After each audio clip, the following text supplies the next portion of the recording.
A lot of our kids make man-sized poops 2 or 3 times a day. And if you still have a distended tummy, even though you're making a little bit of poop, you probably need to make a whole lot more. Okay? Does that make sense? All right. So, omega-3s, that's your fish oils. Yes, we can actually demonstrate that they're deficient, but it costs us money, so a lot of times it's just easier to try the fish oil. All right? Remember that fish oils are like God's Advil, Motrin, Metaprin, Nuprin. They are COX-2 anti-inflammatories.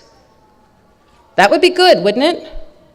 So if you can give them successfully to your children and not have them behave worse instead of better, then go ahead and do it. And this is a picture that Jerry had. If a little is good, more is sometimes better.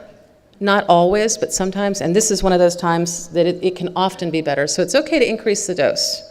A whole bottle at a time might give you a little bowel clean out at the end of the day, but a little bit, a little bit more. All right, so managing allergies, managing that immune dysregulation. There are things that you can do at home. Just cleaning up your environment, okay?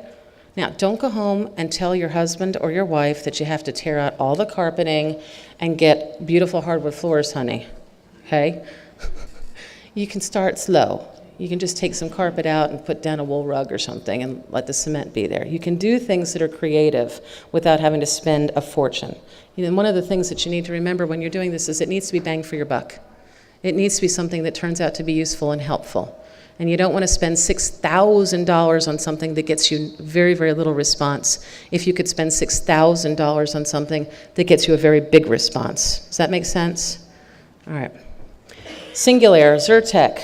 Okay, now here's an important point. You got to read these labels, okay? The last time I checked, Singulair chewables had aspartame in it. Aspartame, gee, isn't that a neuroexcitotoxin that's banned in Canada? Maybe we hadn't ought to be putting that in our kids' bodies, huh? So we use granules and we use pills, the big 10 milligram pills. It's a very, very, very benign drug usually, and you can give a pretty large dose without causing too much difficulty at all. All right, so how can your non-specialist pediatrician at home help you? You can start the diet. If they'll give you a prescription for it, then you get to have a tax deduction out of it. You can find a multivitamin, a good one that's rich in B6. Minerals, a little calcium, a little zinc, a little magnesium. It doesn't have to be gallons and gallons. Good sources. There are a lot of good people here who are exhibiting, and there are other folks who don't come to these conferences anymore who still have really good stuff. So you want to kind of look around, talk to each other, talk to physicians and see what's what and see what might be some good sources. The probiotics, the enzymes, yeast management, okay? And then what other sorts of things do we do that's even further down the line?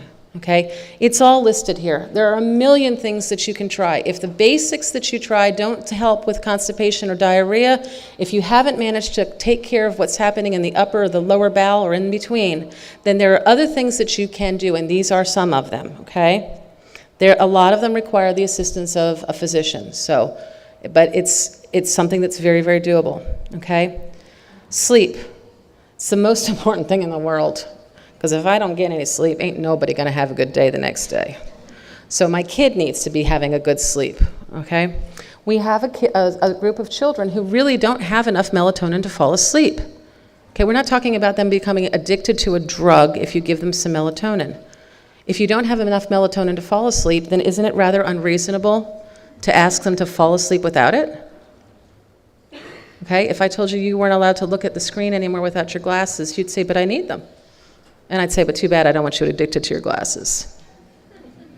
Okay? So it can be very, very helpful. And there's actually published literature that says so. Okay? Managing the oxidative stress. This is a Jill James study that recently came out. It's very, very exciting. What she showed basically was we can make a difference in the oxidative stress by using methylcobalamin, that was that methyl B12 we talked about, and folinic acid, okay? This is Jill's data, okay? Here are the control children. Here's their oxidized glutathione. Here's their ratio. Here's their free, which is really useful glutathione. Here are the ASD kids, the autism kids, before they get treated. And here's that 47 versus 21. and 17